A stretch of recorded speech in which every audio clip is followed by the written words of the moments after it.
kita kasih waktu dalam. Apa yang berbeda dari siapa itu? Apa sih tujuannya ini dicapai? Aku pengen Athena ini lebih berkembang ya. Setelah 11 tahun aku pegang, intinya kita tuh membantu banyak wanita Indonesia, wanita-wanita ini sebenarnya pengen kasih edukasi sebenarnya, pengen kasih pendidikan di sana. Tapi kita pengen berkembang lebih besar lagi. Jadi kita pengen wanita itu bukan cuma yang tersakitinya aja yang bisa move on, bisa bangkit, tapi juga wanita-wanita berprestasi untuk pakainya produk yang sesuai, produk yang bagus, produk Athena dan juga perawatan. Produk Athena bisa inspirasi bagi para wanita dengan cara yang apa adanya dan kuat. Betul. Jadi Athena aku pengen jadi inspirasi juga untuk wanita-wanita di luar sana itu yang lagi kesulitan mungkin ya, lagi kesusahan untuk bisa bangkit, untuk bisa move on. Sekaligus untuk wanita-wanita yang berprestasi bisa memberikan value positif sehingga bisa jadi wanita yang lebih biasa.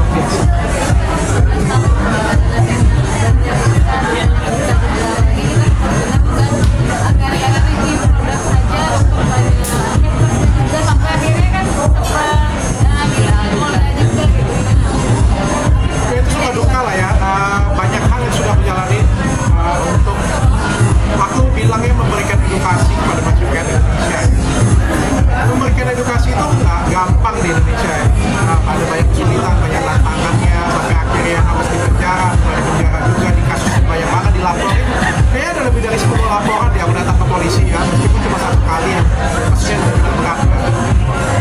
Tapi aku pengen memberikan contoh pada masyarakat. Ini loh, ada satu klinik dia nggak perlu pakai abal-abal, ada satu produk yang nggak perlu pakai merek, nggak perlu pakai Indonesia, nggak perlu pakai aneh-aneh, bisa terkenal, bisa hebat. Bahkan aku paling sedikit pakai artis dibandingkan dengan teman-teman yang lain. Aku paling sedikit banget pakai artis, tapi kita bisa kok ada di puncak, kita bisa kok jadi salah satu yang terbaik. Dokter sendiri jadi mengenai wanita yang Makanya aku ada ngomong di tempat podcastnya Maya Estianti ya. Jadi tujuannya adalah edukasi sebenarnya. Aku bukan mau bantuin, kan ditanyain, dok kenapa nggak janda yang lain dok bantuin? Aku bukan pemerintah, mungkin nanti pemerintah aja yang bantu janda yang lain. Aku juga bukan panti sosial, jadi aku nggak wajib untuk membantu janda-janda yang tersakiti ya. Tapi di sini kan sebenarnya aku pengen kasih edukasi. Dan kasih edukasi ini kan aku butuh corong, butuh apa ya, highlight yang luar biasa. Dan highlightnya adalah mereka yang sedang ada kasus. Tadi ketika mereka ada kasus ini lah, pada saat aku bantu, aku bisa memberikan edukasi lebih banyak dan didengar orang. Itu yang paling penting. Karena tanpa kasus mereka mungkin nggak banyak yang dengerin.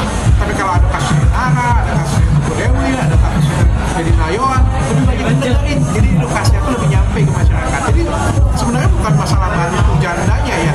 Mereka dapat sesuatu, aku juga dapat sesuatu. Klinikku juga jadi lebih dikenal, ya kan? Sama-sama dapat sesuatu. Tapi yang paling penting itu masyarakat dapat edukasi. Tapi kabar yang disebutkan dokter pandai memanfaatkan momen itu bagaimana? Oh itu bagus. Ya itu artinya saya pintar dan cerdas. Saya kalau itu pujian, terima kasih. Dokter tadi bicara soal Maya Estianti ya, mungkin gimana sih waktu lagi podcast nih si Bunda Maya salah cerita soal dulu hidupnya berantakan, suaminya mungkin diambil podcast sendiri, kecelakaannya dulu dan sebagainya. Dan dok, gimana nih kita dari Ya kemarin Bunda Maya datang ke podcastku, tapi lebih ceritain tentang kehidupan total dari masa sebelum dia bercerai sampai masa dia bercerai, anak yang kecelakaan sampai